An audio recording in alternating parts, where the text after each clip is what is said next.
संसार में सबसे प्राचीन ग्रंथ हमारे वेद हैं। ये चार हैं: ऋग्वेद, यजुर्वेद, सामवेद तथा अथर्ववेद।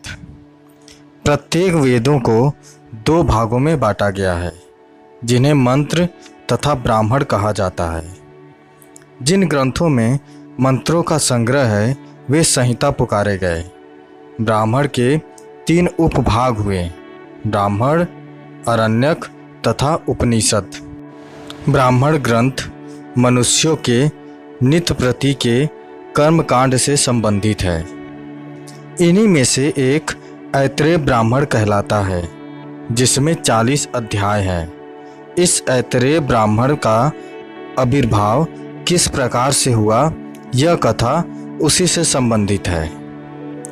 मांडुकी नाम के एक ऋषि थे। उनकी पत्नी का नाम इत्रा था। वे दोनों ही भगवान के भक्त थे तथा अत्यंत पवित्र जीवन व्यतीत कर रहे थे। दोनों ही एक दूसरे का ध्यान रखते थे तथा हंसी खुशी से समय काटते थे। दुख था तो केवल एक ही कि उनके पास कोई संतान नहीं थी। सोच विचार के पश्चात पुत्र प्राप्ति की इच्छा से दोनों ने कठिन तपस्या की तथा भगवान से बार बार पुत्र के लिए प्रार्थना की। आखिर कुछ समय पश्चात भगवान ने उनकी तपस्या तथा प्रार्थना से प्रसन्न होकर उनकी इच्छा को पूरा कर दिया। उनके घर में एक पुत्र का जन्म हुआ, जो अत्यंत सुंदर तथा आकर्षक था। वह बालक उनकी महान तपस्या का फल था।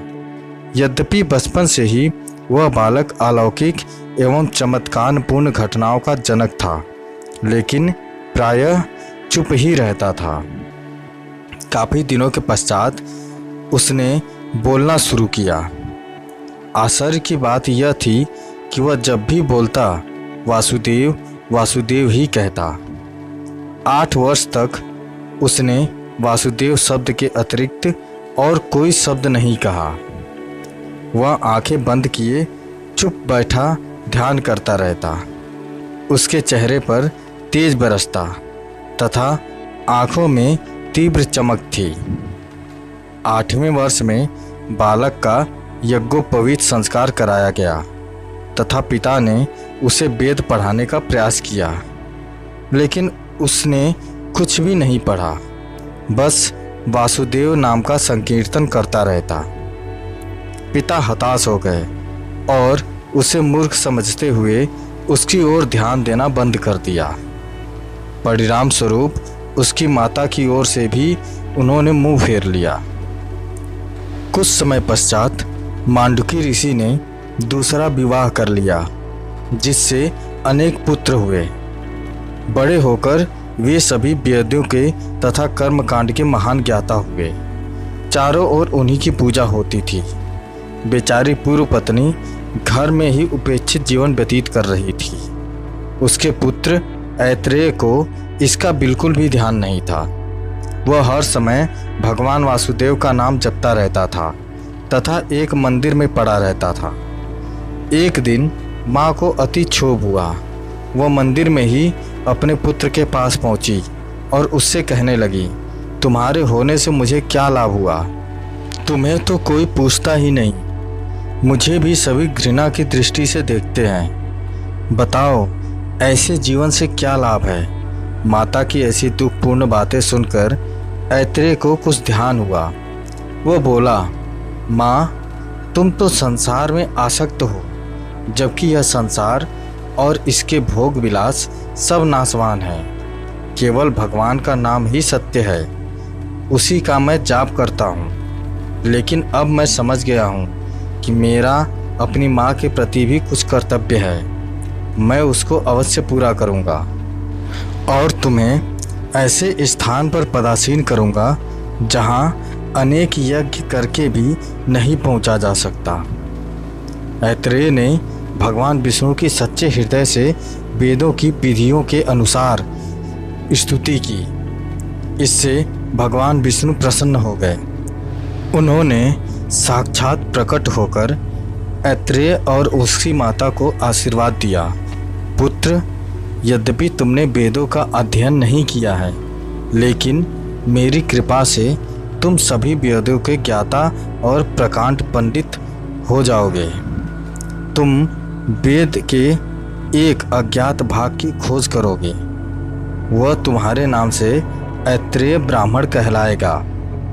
विवाह करो, गृहस्थ बसाओ तथा सभी कर्म करो, लेकिन सबको मुझे समर्पित कर दो, अर्थात यह सोचकर करो कि मेरे आदेश से ही कर रहे हो।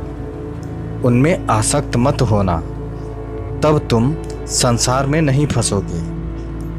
एक स्थान जो कोटि तीर्थ कहलाता है, वहाँ जाओ। वहाँ पर हरि मेघा यज्ञ कर रहे हैं। तुम्हारे जैसे विद्वान की वहाँ आवश्यकता है। वहाँ जाने पर तुम्हारी माता की सभी इच्छाएं पूरी हो जाएंगी। इतना कहकर भगवान विष्णु अंतर्ध्यान हो गए। माता का हृदय अपने पुत्र के प्रति बजाय ममता के श्रद्धा से ओतप्रोत हो गया। उसी के कारण तो उसे भी भगवान के दर्शन हुए थे, तथा अपनी माता के कारण ही उसने भगवान के नाम के अतिरिक्त कुछ न बोला था। अब दोनों माता और पुत्र भगवान की आज्ञा का पालन करते हुए हरि मेघा के यज्ञ में पहुंच गए। वहां ऐत्रेय ने भगवान विष्णु से संबंधित प्रार्थना का गान किया।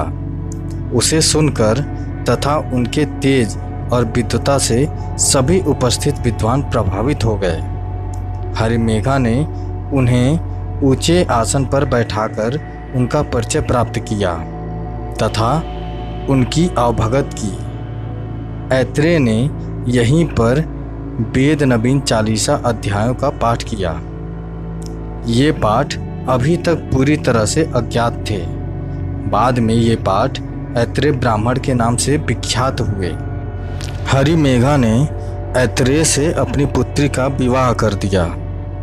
ऐत्रेय की माता ने अपने पुत्र से जो भी कामना की थी वह उसे प्राप्त हो गई थी। भगवान विष्णु की कृपा से ऐत्रेय का नाम महर्षि ऐत्रेय के रूप में सदा सदा के लिए अमर हो गया। तो दोस्तों, महर्षि ऐत्रेय से जुड़ी यह कथा आपको कैसी लगी, हमें कमेंट करके ज़रूर बताएं। अगर अच्छी लगी तो शेयर करें, सब्सक्राइब करें और लाइक करें। धन्यवाद।